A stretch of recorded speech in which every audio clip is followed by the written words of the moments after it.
So hello students, today we are going to start a chapter 5 money. Money is the medium of exchange. In simple words हम कह सकते हैं कोई भी चीज़ लेने के लिए हमें मनी चाहिए। जैसे कि हम इस पिक्चर में देख सकते हैं कि हम चीनी के बदले पैसे दे रहे हैं। इसको हम तीन चीज़ों में देख सकते हैं। स्टोरेज ऑफ वैल्यू मतलब मनी को हम स्टोर कर सकते हैं, measures of value and standard form for Dafoe payment.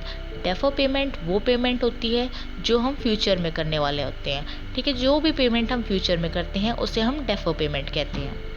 Now comes barter system. Barter system वो सिस्टम है जिसमें हम गुड्स के बदले गुड्स देते हैं। इसको हम सीसी इकोनॉमी भी कह सकते हैं, मतलब कमोडिटी टू कमोडिटी इकोनॉमी, या फिर डबल कोइंसिडेंस ऑफ वांट्स। इसके कुछ ड्रॉबैक्स हैं। डबल कोइंसिडेंस ऑफ वांट्स मतलब एक टाइम पे दोनों लोगों को वही चीज़ चाहिए जो एक दूसरे के पास है। Lack of common unit of value, इसका मतलब है कि एक पैसा जो है वो उसी सामान के बदले दिया जाए जो उसी की वैल्यू का है। ठीक है। डिफ़िकल्टी ऑफ फ्यूचर पेमेंट्स और डेफर पेमेंट्स। फ्यूचर पेमेंट जैसे मैंने बताया कि अगर कोई चीज़ है वो सड़ जाती है या गल जाती है तो उसको हम कैसे करेंगे, कैसे यूज़ कर सकते हैं फ्यूचर पेमेंट में। And difficulty in storage value and transfer of value, इसका मतलब है कि इसको ट्रांसफ़र करने में और स्टोर करने में डिफ़िकल्टी होती थी क्योंकि वो गुड्स और प्रोडक्ट्स होते थे।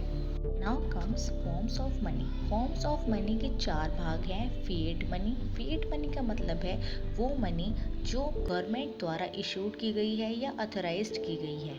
Fiduciary money. फिड्यूशरी मनी वो मनी है जो एक्सेप्ट की जाती है on the behalf of trust of pair and पे। पेयर वो होता है जो पे करता है, पे वो होता है जो उसे प्राप्त कर रहा है। फुल बॉडी मनी वो मनी होता है जो कि मनी की वैल्यू और जो कमोडिटी की वैल्यू होती है वो दोनों इक्वल होती है।